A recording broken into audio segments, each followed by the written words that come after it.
YouTube ವೀಕ್ಷಕರಿಗೆ ನಮಸ್ಕಾರಗಳು.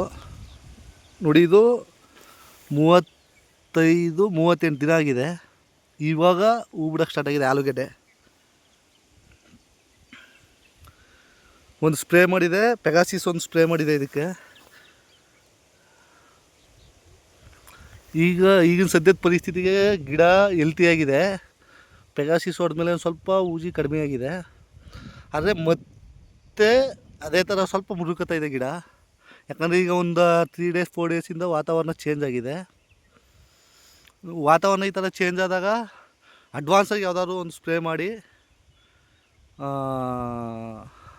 ಹತೋಟಿಗೆ ತಗೋಬೇಕು. ಯಾಕಂದರೆ ಇದು ಏನಾದ್ರು ಸ್ವಲ್ಪ ತರಗೆ ಬರೋಕ್ಕೆ ಸ್ಟಾರ್ಟ್ ಆಯಿತು ಅಂದರೆ ಕಂಟಿನ್ಯೂಸ್ ಆಗಿ ಅದು 1 ದಿನ 2 ದಿನದಲ್ಲೇ ತೋಟಕ್ಕೆಲ್ಲ ಬಿಡುತ್ತೆ.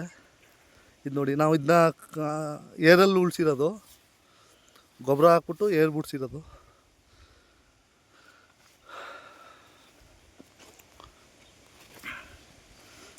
ಈಗಿನ 35 ದಿನ 40 ದಿನದ ಮಟ್ಟಕ್ಕೆ ಗಿಡ ಚೆನ್ನಾಗಿದೆ. ಈಗ 40 ದಿನಕ್ಕೆ ಹೂ ಕಟ್ಟುತ್ತೆ.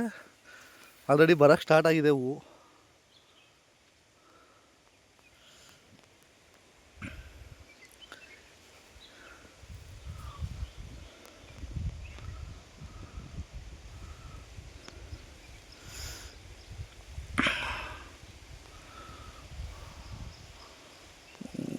ನಾವು ಸರಿಯಾದ ಸಮಯದಿಂದ ನೀಟಾಗಿ ಮೇಂಟೈನ್ ಮಾಡ್ಕೊಂಡ್ಬಂದರೆ ಒಳ್ಳೆ ಇಳುವರಿ ಎಕ್ಸ್ಪೆಕ್ಟ್ ಮಾಡ್ಬೋದು.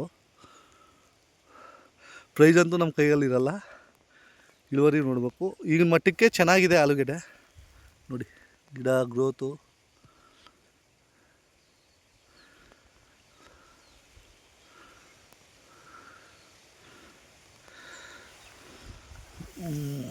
ನೋಡಿ, ಇಲ್ಲಿ ಒಂದು ಸತಿ ಸ್ಪ್ರೇ ಮಾಡಿದ್ದು ಮತ್ತೆ ಅದೇ ಥರ ಸ್ವಲ್ಪ ಲೈಟಾಗಿ ಬಂದಿದೆ. ಮತ್ತೆ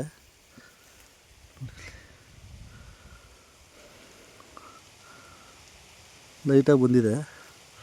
ಇದಕ್ಕೆ ಈಗ ಇನ್ನೊಂದು ಸ್ಪ್ರೇ ಮಾಡಿದ್ರೆ ಕಂಟ್ರೋಲಿಗೆ ತರ್ಬೋದು, ಬರುತ್ತೆ. ನೆಕ್ಸ್ಟ್ ವೀಡಿಯೋದಲ್ಲಿ ನಾನು ಮುಂದಿನ ಮಾಹಿತಿ ಕೊಡ್ತೀನಿ.